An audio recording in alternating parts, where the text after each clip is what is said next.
Và đây là Akram Afif. Lần thứ hai Tiến Dũng đối mặt với Akram Afif ở vị trí tương tự.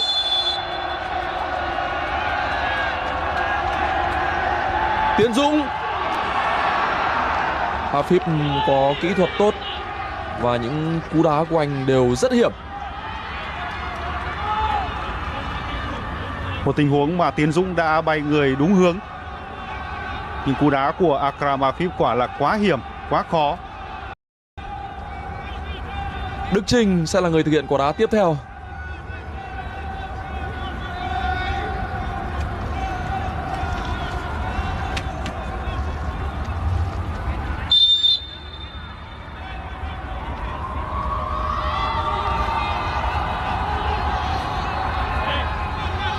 Hà Đức Trinh. Chúng ta như được thở phào trong những khoảnh khắc như vậy, khi hiểu rằng đối thủ U23 Qatar là rất đáng gờm và thủ môn của đội bóng này Bakri cũng rất xuất sắc.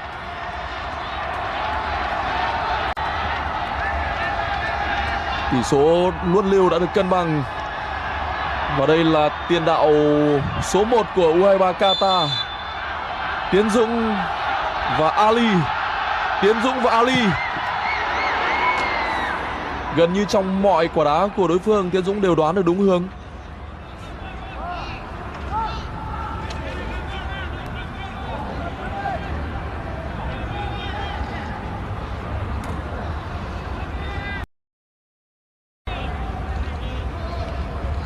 Phan Văn Đức sẽ là cầu thủ tiếp theo thực hiện loạt sút của U23 Việt Nam.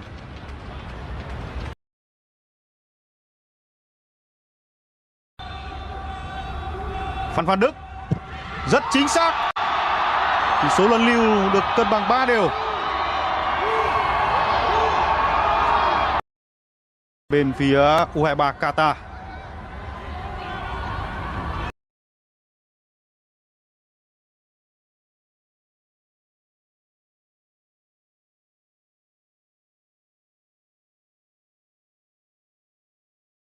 Tiến Dũng không được. Tiến Dũng đã đón được đúng hướng sút của số 9 Mesan.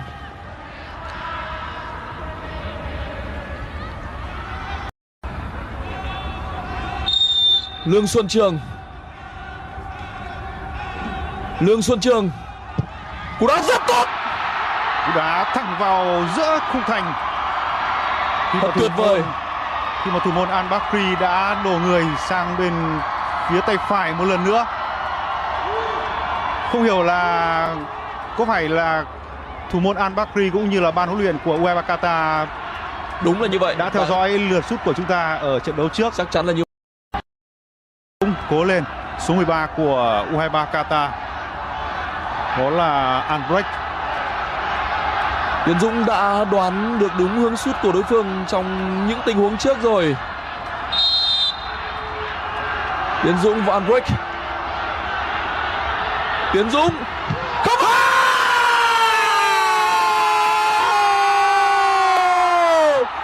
Chúng tôi đã nói về những tình huống đổ người đúng hướng trước đó.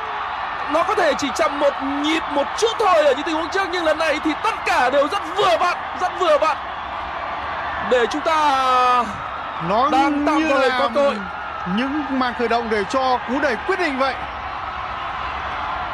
Không nhiều thủ môn có thể làm được như Bùi Tiến Dũng.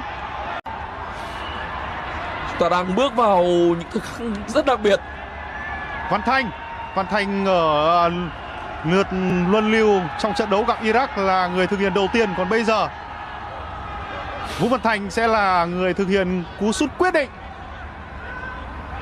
Trận chung kết chỉ còn cách U23 Việt Nam một cú sút này nữa thôi.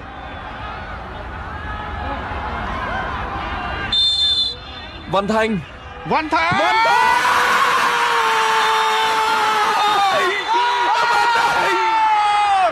lưng lại làm nên một kỳ tích nữa rồi. Trận chung kết đã thuộc về U23 Việt Nam. Vâng. Tôi không hề mơ. Đây là sự thật các bạn ạ, đây là sự thật. Sự thật là chúng ta đã vào chung kết của U23.